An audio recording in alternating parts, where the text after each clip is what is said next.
Welcome back, boys. Today we have one from Whatifalthist. Why communism is a failed religion. Let's check it out. I was on an airplane flight with my manager, Merrick, the guy who runs the Iron Channel, and we were both comparing our maps, since we both make maps in our free time. An interesting thing is that we both marked the Iron Curtain, or the Soviet bloc, as a completely different color from all the societies that went before it. The point that we both came to independently was, although, say, the Soviets or Maoists had a lot in common with the Tsars or the Mandarins who came before, communism posited a vastly different social model, and is in fact the largest attempt at complete social change that we have ever seen in human history. Communism is the largest experiment ever in human history, an attempt to build an entirely new civilization upon different philosophic, economic, or social principles. I make videos about civilizations, such as Western, Indian, Chinese, or the ancient Greco-Roman, and through that I try to figure out what makes them special, what their strengths and weaknesses are, and how they came into being.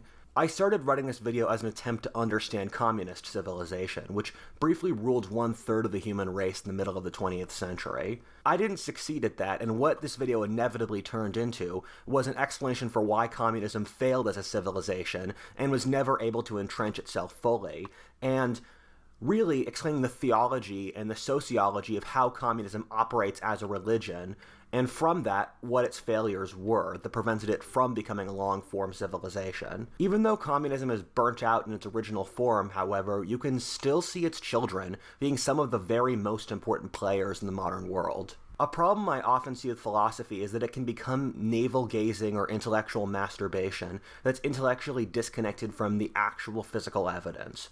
This is a video to try to explain how communist societies have operated over history and how their philosophy influences what their actual impact upon the world is. Although I'm picking a topic I'm sure many of you already know a tremendous amount about, I can promise that this will not go into the direction you expect. My comrade, let's make the revolution. And was a Marx lived and wrote in the middle of the 19th century and was a secularized Jew originally from Germany who immigrated to London for intellectual freedom. The environment he grew up in influenced his worldview in a very profound way that we're going to look into now. Life at that time was incredibly brutal. The whole world was experiencing acute overpopulation, and so that meant human life was very cheap. Working 12-hour days, 6 days a week, was often the norm. There are stories of wealthy social reformers trying to push for an 8-hour workday in this time period, followed by riots by the workers, since they would starve if they worked those 4 less hours. Victor Hugo's Les Miserables is my favorite book ever, excepting maybe Lord of the Rings, and it's able to show the horrifying and degrading poverty of that time in an incredibly compelling and human way. At the same time, Western Europe was experiencing the early steps of the Industrial Revolution. This meant that peasants who had lived in intact village communities for thousands upon thousands of years were packed into cities, many of whom had multiple families in the same shitty room. The breakdown of the traditional social structures caused a massive mental health crisis and large social chaos and stress. The traditional social structure in which almost everyone was an independent renting farmer was replaced by employer-employee relationships, which, due to inexperience and overpopulation, were often incredibly exploitive and cruel. In some ways, it's useful to view it as similar to the current political polarization, collapse in dating and loneliness that has come with the internet, which we are struggling with today as a society. All this degree of complexity and change meant normal people harkened back and really wanted a more simple, easy social structure. Atheism and agnosticism, which was common among the elite in the 18th century, was normalized for the common people with the French Revolution. For someone like Marx from the German Rhineland, the atheist French had ruled the region for around 20 years. This meant that questioning God's existence went from something educated philosophers did to something local cobblers thought about. The average person was still incredibly religious, but prescient thinkers like Nietzsche could see the seeds planted for the agnostic Europe that would eventually come about in the 20th century. At the same time, there was a tremendous amount of social repression in the political and economic system. The French Revolution, followed by the Napoleonic Empire, was brutally crushed, and followed by the creation of incredibly conservative religious states across the European continent. The norm was for extremely regressive and classist stuff, like the poor paying a higher percentage of their income to taxes than the rich, or for it being completely normal to hang a poor man for stealing bread to feed his family. The rich were scared that another French Revolution would happen and tried to crush the poor to prevent them from organizing it again. There was a slew of democratic rebellions in 1848, driven by all the problems mentioned before, but they were also crushed. With everything going on in this time period, Marx makes total sense. Maybe Marx himself wasn't fated to happen, but there had to be someone like him since the world was changing so much so fast. The vision Marx created was one where the rich oppressed the poor in a system that kept the work. It makes sense, like, why he got all those ideas, if that is what he saw. Like, yeah, of course. Man. The vision Marx created was one where the rich oppressed the poor in a system that kept the working man down. In summary, this is Marx's entire philosophy. It's ironic Karl Marx blamed capitalism on the poor's oppression, given the exact opposite actually turned out to be true. You could see the exact same problems of poverty and class repression in societies that were not capitalist by his definition, such as China, India, Brazil, or Africa. The mid-19th century was tough everywhere except North America, and around the Third World we saw horrifying wars and rebellions break out across the world as a reaction. This includes the Taiping Rebellion in China, the third bloodiest war in history, which killed 30 million people, famines in India, which also killed 30 million, and the famine of 1876, which killed 70 million people around the world, or more than World War II. When Marx was writing, this looked to be the path Western Europe would go down. However, the irony is that the exact opposite happened. Western Europe for the 150 years after Marx saw extremely rapid growth in standard of living and social mobility. Much of the dirt-poor working classes in Marx's time became comfortable middle class. Due to increases in productivity, by the time of World War I, the average person worked less hours, was much better fed, housed, and about everything else. This was also part of the reason for why there was such profound patriotism around World War I, because people were proud of the progress their societies had made. The key problem is that the failings Marx blamed upon capitalism were in fact just aspects of the human existence, as we see by how non-capitalist societies experience them as well. However, the great irony is that capitalist societies were the only ones able to escape this trap, since capitalism allowed enough social mobility and technological progress. As we'll see later, communism never had much appeal in actually capitalist societies for this reason, and was only able to garner support in the feudal agricultural nations like Vietnam, Russia, Cuba, or China. The irony is that Marx said that communist revolutions would only happen in the very most developed nations. However, what happened in the real world is that the most developed countries, when they picked an authoritarianism, universally went for fascism, and only agrarian, non-industrial ones were communist.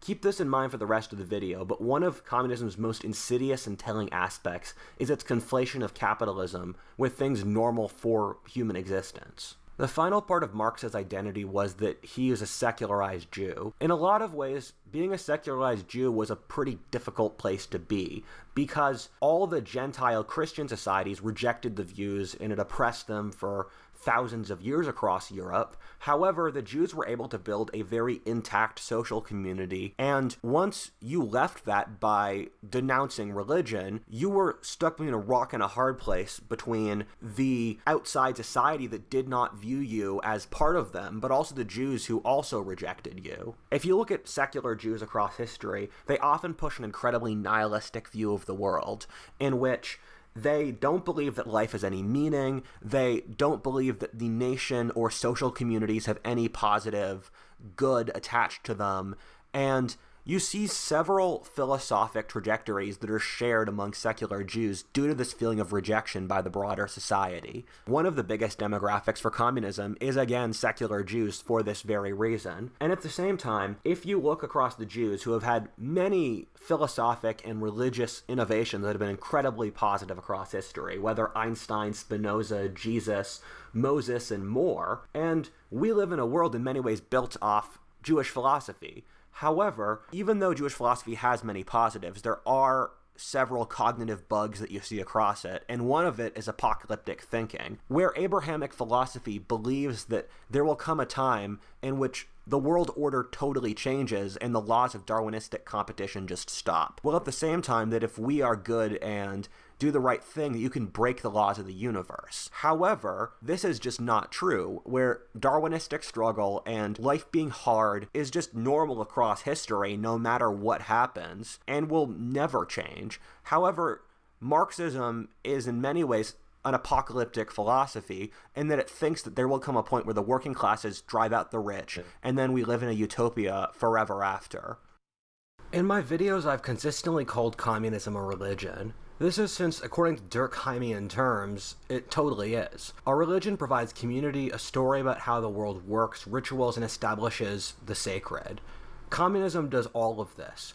Religions don't need God, which you see with Buddhism or Confucianism, and communism occupies the same brain space as a religion, which you can tell by it being, by all accounts, impossible to convince a communist that it's failed or wrong. Trying to convince a communist that communism is wrong is like trying to convince a Catholic that the Virgin Mary never existed. The main reason communists really get pissed off at calling them a religion is they view all religions as false, as according to Marx, while they are true, thus making the comparison insulting for them. But that's also what religions say, just saying that they are the truth and all other religions are false. However, if communism is a religion, where does it fit in? What's its theology and the effects of its theology? Communism is very clearly part of the Abrahamic tradition. My friend Kurt Doolittle has made this chart of how all the elements of the Abrahamic worldview continue with communism. Bertrand Russell has also made this remarkable chart showing communism as part of the Judeo-Christian philosophy. Examples of this include belief in very clear good and evil, a rapture followed by the saved going into a utopia or heaven, while the damned are, well, damned.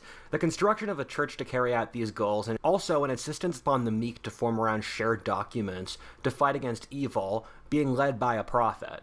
Also the belief in universality, or something peculiar to the Abrahamics and Axial Age religions, that their message is universal to all peoples, and all cultures will be united by this shared new religion.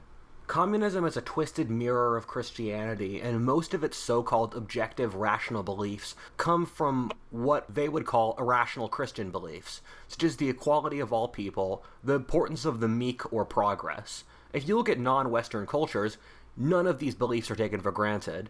Nietzsche or the Nazis are what a real attempt to move beyond a Christian value system looks like, while Marxism is just a mirror of Christianity. I'm making my bias show here, but through this video I want to show why I believe this bias is correct. But the theologian René Girard said that evil takes on the outward trappings of good, but in its actions does the exact opposite. When you see communism, you're seeing the outward forms of Christianity as mentioned before. However, the actual thing communism tells you is kill the rich and install an autocratic state, and has no sense of moral values or moral standards. Humans have masculine and feminine sides, and I'm going to have to make a video about this, but just think of your parents. Your mom's role is to ideally provide psychological stability and love unconditionally, and your father's is to be a bit tougher and instill discipline. Your mom creates psychological stability, and your father helps you become more of a competent actor in the real world. Across world history, each society shows a pairing of masculine and feminine ideologies to give that culture balance. When a society is purely masculine or feminine, it hits serious problems. In China, this balance is Confucianism and Taoism, and in the West, it's been the rational, aggressive, warrior Indo-European heritage and the Judeo-Christian. Traditionally, the aristocracies were trained in Greek logic and heroic tales, taking more from the first tradition, and the peasants used Christianity as a motivating factor to keep going in a hard world, and one with severe hierarchies that were often oppressive. However, as the former peasants rose to political power over the industrial period, as well as women got a larger role in society, Christianity was turned into a political ideology, while removing the theology, which is communism. In the same way there's toxic masculinity, there is toxic femininity, and communism in many ways is a toxically feminine worldview, in the same way Nazism is toxically masculine. Imagine what a toxically feminine worldview would look like by just seeing how women act in the world.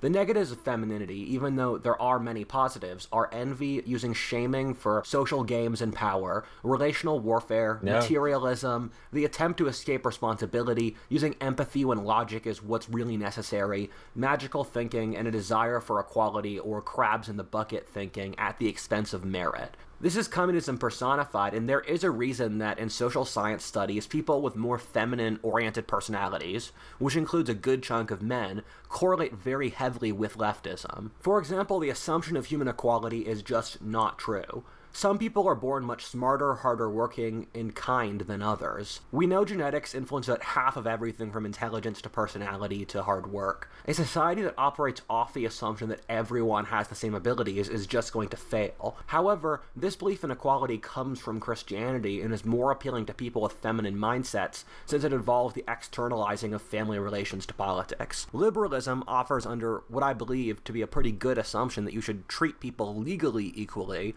and allow as much merit through dispersed education as possible, but communism takes it to equal outcome. Families operate through everyone sharing and women's traditional role being gatherers, where everything is shared among the group.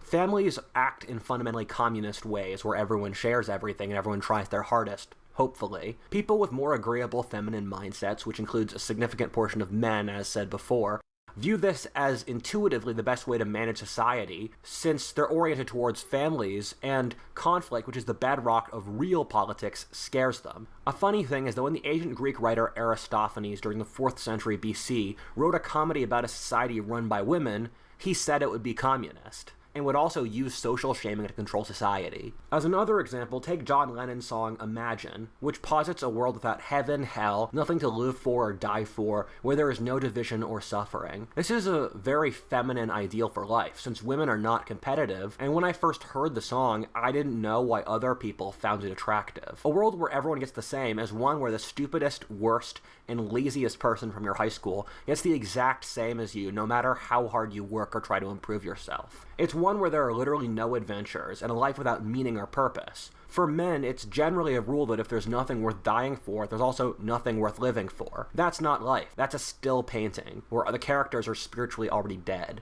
However, many people found Imagine to sound like a paradise on an intuitive basis. Something I'm not going to cover in as much depth here because I've already spent a lot of time in these two videos explaining it, is that societies are often driven by guiding emotions, with guilt being the one in the West, shame in most Asian societies and other cultures around the world are fear in tribal groups, and communism's driving emotion is envy, and that the thing that motivates people to have the revolution is the destruction of the rich. And then the second the communists do kill the rich, they start to cannibalize their own social structure, meaning they have no other system of values. You can tell that communism is driven off envy due to its continued popularity with intellectuals, even though it's failed countless times and killed millions, and if they actually care about helping the poor, they would look at ideologies that have been successful at it. And when you see communism, they kill the rich and even middle-class people.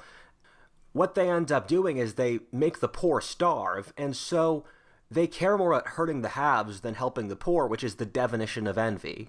Communism makes a series of incorrect assumptions around the world that doom it in actual application. The first is that economic growth and progress will just magically happen. The reality is that these are things that are pretty rare over history and can be destroyed in exchange for the norm of stagnation. You should encourage people who are making progress or economic growth because they're pretty rare. Communists don't think about how money is produced, rather how it is divided. Communists also assume everyone has equal morality, capability, and drive, which is not true at all and can be very easily proven to not be true. They assume that human nature does not exist, and every aspect of human culture can be programmed by socialization or education. This is called the blank slate, and has also been proven to become completely scientifically false. They assume men and women are mentally the same, which has also been proven to be false. Communism says that rulers are purely evil and the oppressed are purely good, which also can't be true since reality is complicated and everyone is just a human being, with both negative and positive traits. And rulers or successful groups have to be good at least something to stay in or get power. Communism starts with so many easily provable false premises that it's doomed in the real world. Communism starts with what wants to be reality and then is shocked when real conditions don't match up with it. Worse than that even, they shame and try to destroy the careers of anyone who disagrees with what are really their fantasies for how they want the world to operate. Communists compare the current society to a utopia since they are operating under false premises. As said before, they cannot realize that capitalism is an imperfect choice in a world of many terrible choices. Communists say that capitalism causes poverty, oppression, inequality, and everything else, since they believe human nature is perfectible and naturally good, and thus there can be a perfect alternative that we're missing. However, comparing democratic capitalist societies to any other across history or the world shows them to be better at all those things, including communist ones. Thomas Sowell has this fascinating distinction called the open and closed view of the world, in that communists have an open view of the world, or that humans are inherently perfectible and good by nature, and then oppression makes them bad and makes life harder, and thus any difference you would see is caused by oppression, whether between ethnicities, men or women, social classes. Meanwhile, the constrained vision of the world is one held by most other philosophies over history, especially in the pre-modern world and by capitalism, in that humans are tied down and many factors are driven by things like geography, history, luck, or any of that, and if you see a difference, it might not be driven off oppression, but by some other factor that's outside of humanity's control, and that humans are naturally flawed, and you have to structure society around their own flaws, which is, for example, why the American revolutionaries made all these checks and balances so a single person couldn't seize power. And it's interesting to look at the French Revolution and the American Revolution, both of which are fundamentally liberal revolutions. The American Constitution, built off the constrained vision, has lasted for 250 years without interruption.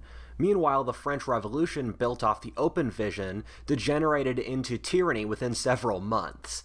And the open vision sounds silly in these terms, however, it's incredibly enticing because it paints the people pushing it as liberators, and since humanity's naturally good, they don't have to self-reflect because they're the good people trying to save the world, and they can't do any wrong. And Thomas Sowell has also said the best way to rebut a communist when they critique society is, are you comparing us to what, at what cost, and what hard evidence do you have? This leads me to two separate, interesting intellectual rabbit holes that I'm going to cover in a separate video. However, you can see a very strong ideological line of descent for communism from Gnosticism, which James Lindsay talks about in very cogent terms. Gnosticism was a religion from the Hellenistic period, stretching back to before the birth of Christ, and later evolved into a sect of Christians. However, Gnostic beliefs are fascinating. They hold that the God of the Old Testament is the devil, who made an evil and crooked world to torture humanity. Meanwhile, the person who Christians call the devil, who gave mankind the fruit of knowledge to liberate him, and Jesus is just trying to liberate us from the God of the Old Testament, who is the devil. Basically, they swap the Christian devil and God for the other position. The founding truth of Gnosticism is that man is a god who needs to realize his inherent divinity, while that of Christianity is the exact opposite, or that humans are not God and ought to remain humble and submit themselves to God. The Gnostics said they were an association of people who realized this hidden truth, or the nous, which is Greek for knowledge. By joining the Gnostics, you gained hidden knowledge that others outside did not have. This is why when you debate a communist, they'll say, you don't understand Marxism, or you need to study Marxism more, even if you've read thousands of pages on the subject, as I have, since they believe that once you understand its hidden truth, you will immediately convert. Thus, you really can't understand and disagree with good faith.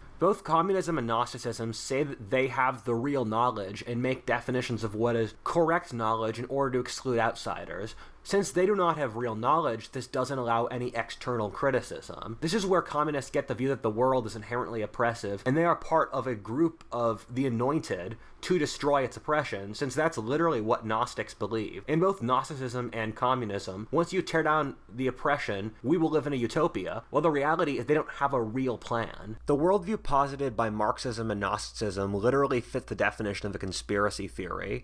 The difference between an actual articulate worldview and a conspiracy theory is the first allows the perspective and self-interests of the conspiratorial factions, while conspiracy theories view the whole perspective of everyone teaming up against your faction.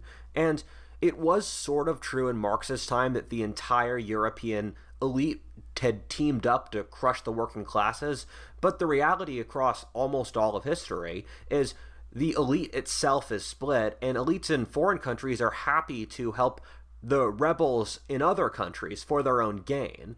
As a side tangent, in ancient philosophy, there was magic that was right-hand and left-handed, in that right-hand magic was magic that priests would do, which was magic that came from God, from humility through sublimating yourself beneath God's message. And then there was left-handed magic, which was magic that came from you trying to take divine power by yourself.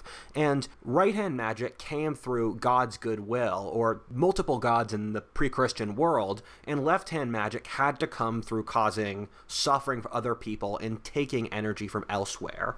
The funny comparison to throw in here is that between the constrained and unconstrained vision, where left-hand magic does correspond to the unconstrained vision, or leftist politics, that humans are inherently perfectible and can become gods. Well, the constrained vision is like right-hand magic, which says you should find your limitations first, and then through those limitations, you can grow. And the successes and failures of the constrained and unconstrained vision also speak to this. And I understand this is kind of woo-woo, but I just thought it would be fun to throw in here.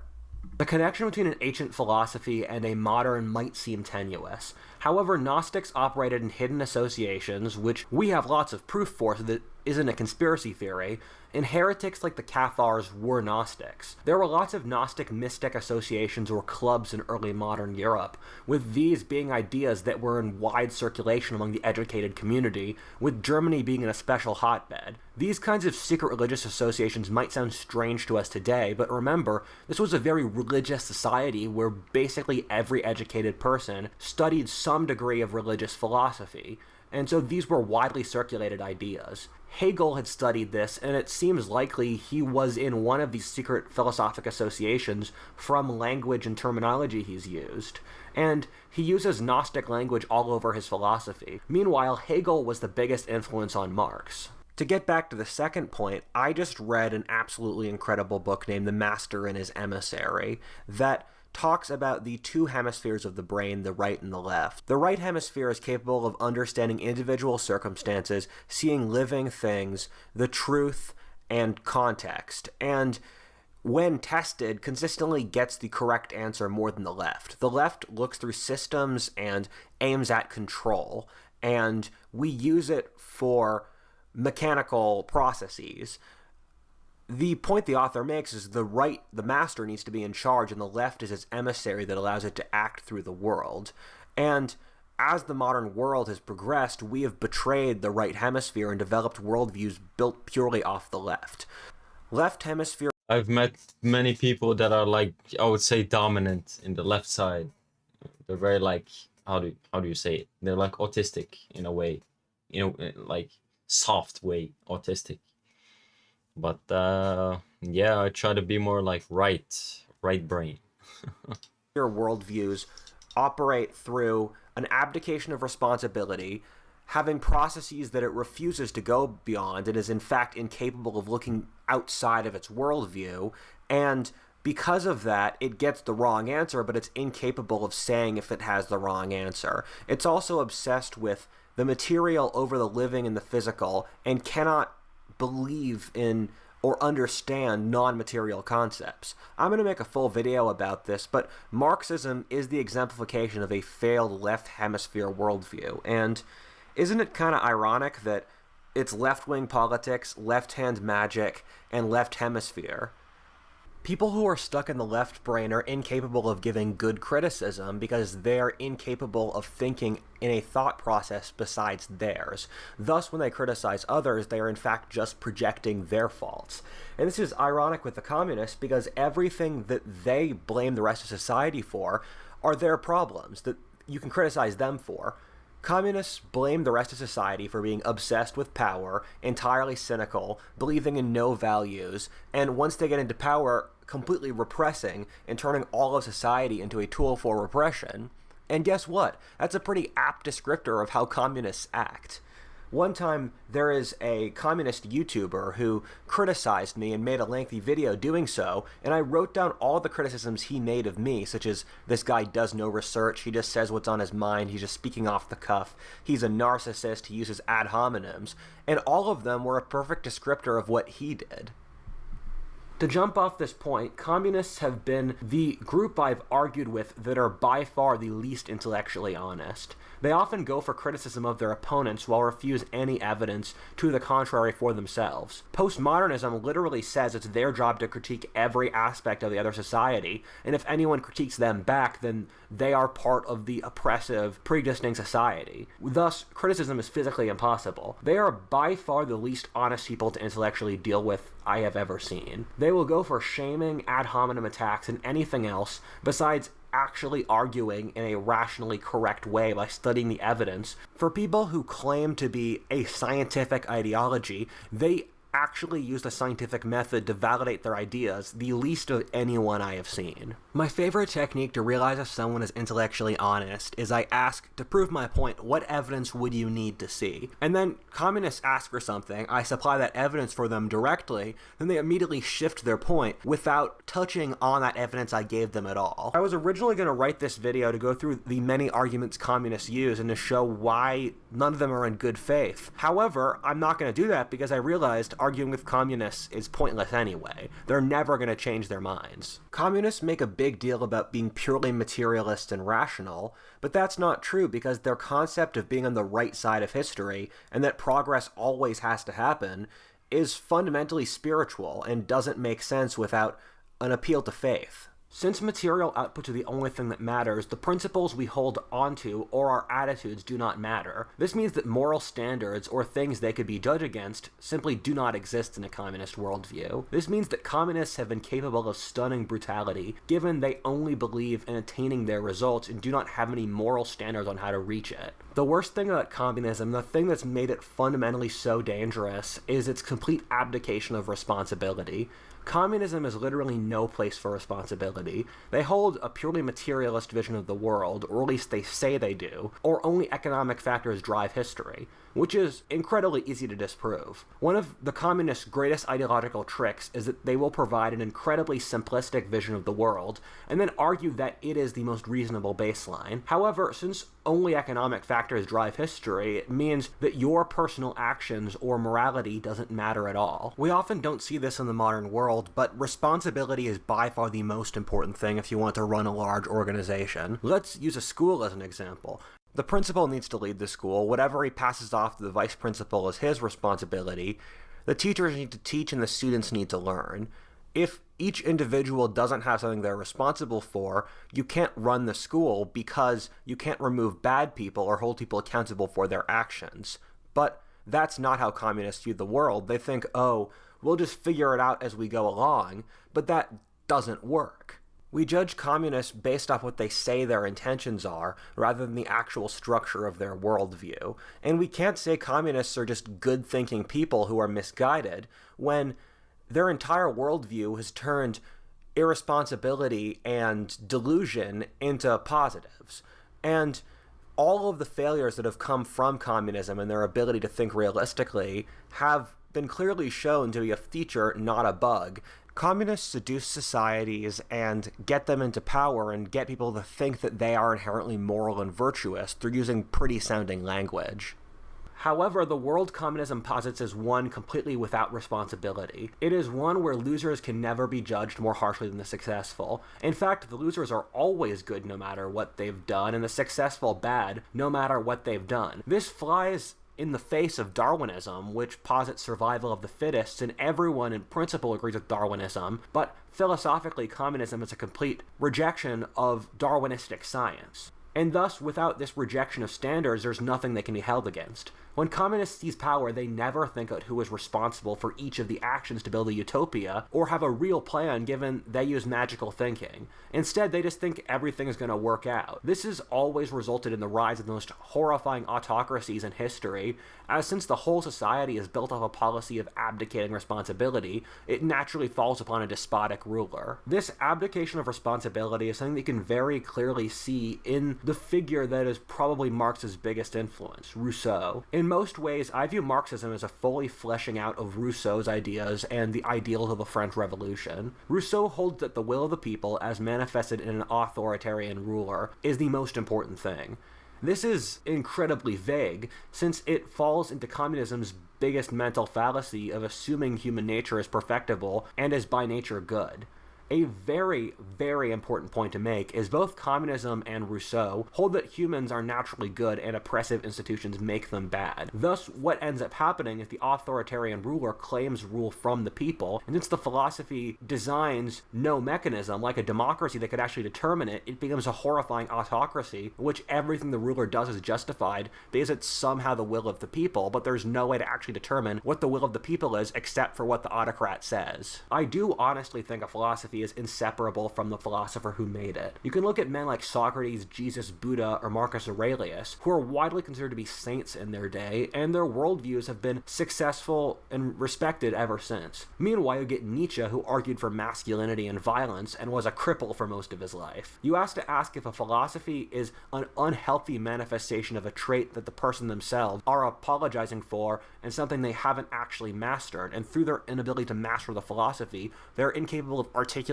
it in a realistic way. This test makes Rousseau and Marx look incredibly bad. Marx was a broke loser for his whole life who refused to hold a job, thus resulting in 2 of his children starving. He was educated, so he totally could have afforded to keep them fed. He cheated on his wife with his maid, who he also did not pay. He wouldn't let his children visit their mother. He was widely known as a cruel and authoritarian person, and even racist, even for his time, as well as a plagiarist. Voltaire was similar, being unwilling to hold the job, committing adultery, letting several of his children die of starvation out of his own laziness. He loved to be spanked by his mother. Why are we letting these losers, who completely abdicated responsibility in their real lives, tell us what to think and believe about the world? Why don't we actually follow men we respect? Yeah, if you like look into some of these like stupid ideas, of course a stupid person made them. It's like you listen to a weak person's delusions, and it's like they're weak. Like, the fuck, like, bro. It's pretty remarkable to see how communism went from being the writings of some broke nerd to being a mass religion that ruled 1/3 of the human race in less than a century. What were the groups that were most interested in Marx's message and were capable of spreading it around the world? Some of the choices were pretty obvious, one being the working classes. However, this was not universal. Marxism was popular among the non-property stakeholding working classes. However, in most wealthy industrial countries, the working classes themselves became property holders and pretty well off. However, unions remain pretty communist on average around the world, since it's inside their self-interest. Hayek, writing in the 30s, talked at the elite of the proletariat, or the often wealthy and powerful union leaders and tradesmen who would often run cities, were quite well off, influenced political parties, but were still technically working class. This was often a bulwark of Marxist leadership on the European continent. However, we've largely seen, especially over the last couple decades, that this was not even the strongest group in the Marxist camp, that being intellectuals, professors, or teachers. This group is often quite smart but lacks courage, discipline, or other things, and is thus envious of the businessmen and politicians who do have money and power. The truth is that really the only way to get into power as an academic is through a Marxist autocratic state. Marxist revolutions are always spearheaded by academics, often in countries where the working classes are tiny like China or Russia. On top of this, for reasons mentioned before, women and the feminine-minded men are also very attracted to communism. As I said before as well, Jewish people have been extremely disproportionate in communist movements over history. Ted Kaczynski, or the Unabomber, has said one of the most prescient things I've ever seen about the left. He said that they were a reaction to over-socialization in the modern world. People are much less free today than we imagine. Almost everyone in the pre-modern world had their own little farm and had authority over their families even if they were desperately poor. They lived in villages and only dealt with people they knew for their whole lives. The nanny state wouldn't get into your face out starting bar fights, and you didn't have a boss to say you couldn't grab some drinks with your friend at lunch. However, modernity makes people feel much less powerful, and like they are ants living in apartment buildings, not knowing their neighbors, working for a boss who doesn't care about them at all in a uniform large corporation, dealing with impersonal bureaucracies all the time, even in dating with dating apps. Well, a bureaucratic school raises you and and your kids. This creates a subconscious desire of power and impotence at our lack of power against the bureaucratic machine that is modern life. We know communism isn't driven off poverty. Poverty is the norm across human history, and communism is incredibly recent in its current form. Almost every era dealt with poverty through religion, which by all accounts is a much better choice. However, communism stems from a desire for power by disempowered people. Let's imagine this way. What would a power-hungry ideology from an era... Notice it's always the people who don't really have the strength. They're weak. And they want all this like power. And it's like there's only one way to do it, and it's through hard fucking work. But they don't want to put in the work. It's always like the weakest people that believe in this shit, I notice.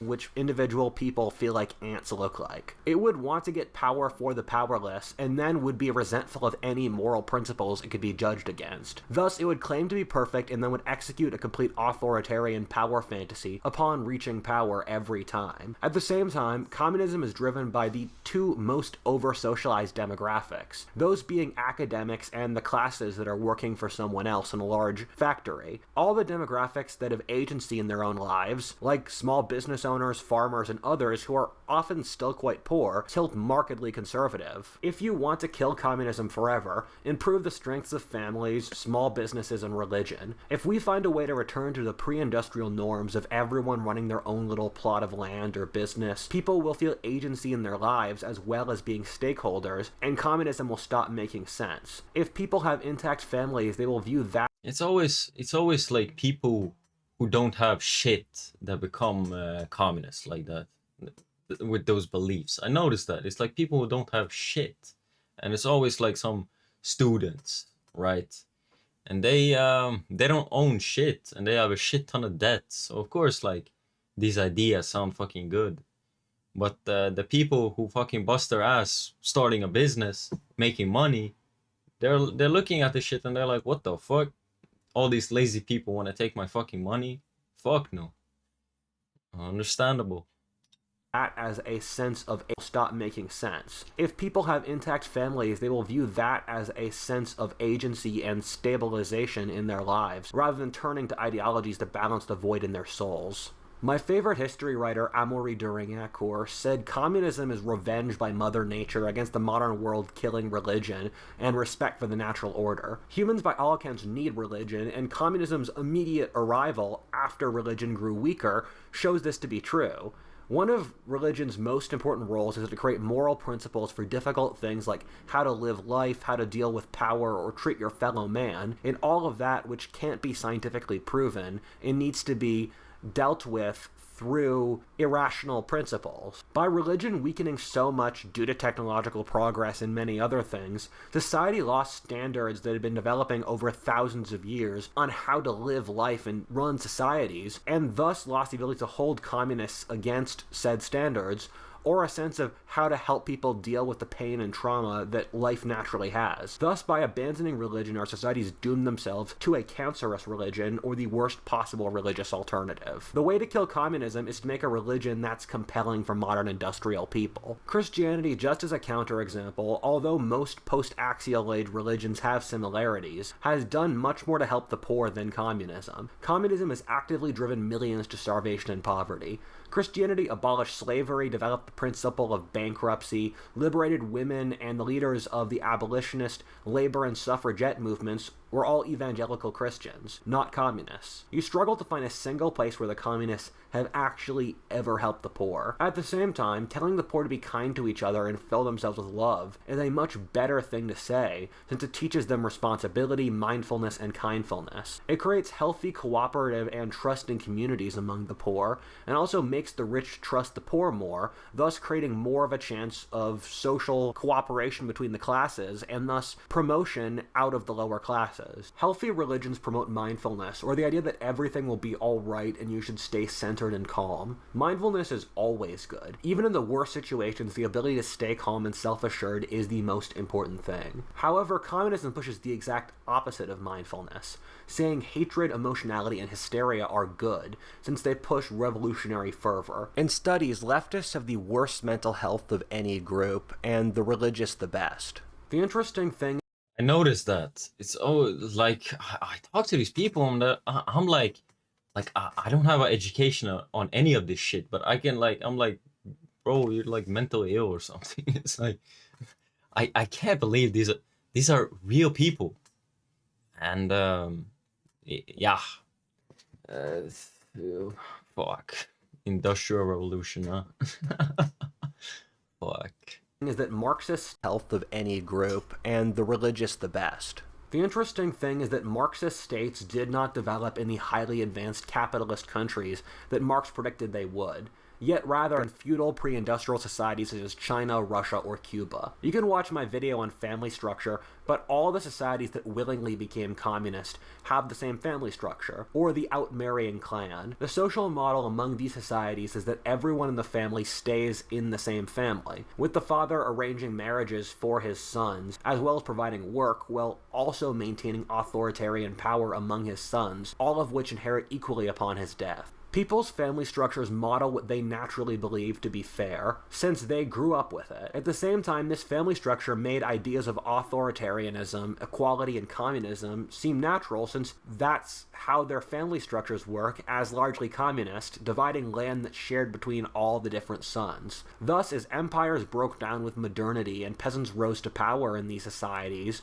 they created governmental systems that modeled the clans they came from. These were societies where people's whole lives were with their families. Their parents got them work, arranged their marriages, and once the sons got married, they all lived under the same roof as their father. And thus, as modernity kicked in and the old family structures broke down, people felt atomized, which was the first time that had ever occurred in their societies, and so they turned to the state to fill the void that their families had left. An interesting side note is that there is this political triangle in which the three edges are communism, individualism, and hierarchy. This is based upon those being the three separate economic relations that are possible in human societies, with different societies picking different ones to differing degrees. Here's a text wall for more data. Communists were able to seize power in Russia and China due to massive in-group fanaticism. In both cases, the communists were less than 5% of the population at the start of their civil wars, but were able to gain power over the whole country. And actually, the most radical communist factions were the ones that won out, since they had such intense loyalty inside their groups. They also had no moral qualms and were willing to do absolutely brutal things in order to establish their authority. We literally have records of Mao Zedong saying Chiang Kai-shek, his rival in the communist civil war, was too much of a nice guy, and that Mao would deliberately cause mass atrocities to break Chiang's will to fight. At the same time, you can see the same Machiavellianism being used with Lenin cutting a deal with the Germans, while his native Russia was still at war with them. The mass stealing of resources from farmers, done in all the major communist civil wars, or Mao not doing a lot to fight the Japanese, instead letting his nationalist opponents do the patriotic war against the outsiders to wear themselves out, thus making the nationalists weak so the communists could swoop in and destroy them. We all know what happened at this point. After seizing power in Russia and China, communism spread across most of Asia and had experiments basically everywhere else in the world. What followed is the bloodiest event ever in history by a significant margin, killing somewhere around 80 million and stunting population growth in that whole region of the world, probably preventing population growth numbering in the hundreds of million. There was mass famine, totalitarianism, and throttling of their societies. This occurred in every communist nation, no matter where in the world, whether in Angola, Cuba, Russia, China, and it nearly happened in Indonesia or Chile. If communism was a scientific experiment, it's been tested in every single climate, civilization, or income range. It's also had all kinds of alternatives such as Trotskyite, Stalinist, Maoist, Arab, or Third World. I mean, you hear all this shit and there's still people defending the shit. It's like, then you know their fucking faith is for this shit, that religion is strong as fuck. Communists always act as if they were the underdog, and one of their biggest arguments is that they failed due to lack of support from the liberal capitalist world. However, the great irony is that for most of the Cold War, the communists controlled a much larger geographic area, a third of the human race, and far more people than the capitalist world, as well as a significant amount of resources. And the thing is, if you control a third of the human race, and that's not enough for your ideology to succeed, then your ideology is just terrible, because those are incredibly optimal conditions. The great irony is that the intellectuals who spearheaded the revolution lost out every single time. What always happens was that some thug, almost always from a criminal background before the revolution, was able to seize total power, and then went about purging every faction of communists who did not completely agree with him, eventually even purging those who did agree with him to instill fear among his followers. Societies are living, breathing organisms and have various institutions to perform roles and make them richer, and the communists went out trying to kill every single institution that wasn't directly leading back to their leader. In Russia, this was done to the largest degree, killing off the indigenous family, religion, officer class, intellectuals, lots of ethnic minorities, including, ironically, the Jews who spearheaded the revolution in a large degree, as well as academic, intellectual, and artistic institutions, burning every institution in the society except for the secret police who carried it out in the first place. Communism thus ended up being a cancer that ate its civilizations without really giving them anything. And you can see this in the lost potential in lots of countries, Russia being the most notable, where before the communists seized power, Russia was industrializing extremely rapidly, its population was growing massively, and it was a massive military, artistic, and intellectual powerhouse. However, the Russia that the communists left was a shell of a country, and people often say that the communists promoted literacy or fast economic growth, but if you compare communism to any other similar kind of development at its era, you can't find a single statistic where the communists do well. Communist countries during the Cold War were often more unequal than Western capitalist ones. If you compare a country like Chile or Cuba, where people say Cuba has better literacy or has better health, and Chile, meanwhile, went capitalist, Chile does better in every single statistic, even though Chile and Cuba started out in the exact same place. Communism was such an abject failure that at the end of the 20th century, the ruling class lost any will to keep going. The Soviet Union was dismantled from inside, and China and Vietnam turned capitalist. Living off materialistic assumptions meant that when the communists very clearly failed economically compared to capitalism, they had no legs to stand on. Meanwhile, communism in the West morphed into supporting women and ethnic or sexual minorities, but that's a different video. I'm going to cover more of the story of communists' actual application in countries in my future video on the humanist wars of religion, since that's not what this video is about. However, communism's complete failure is easy to see from comparison to North or South Korea, East or West Germany, Cuba or Chile, Russia or America, and so many others that were comparable at a certain point. Not that any of this matters to communists, who will keep making the argument that real communism has never been tried, and the experiment's terms didn't come out exactly right. We just don't get their real nos, and we're not part of the know.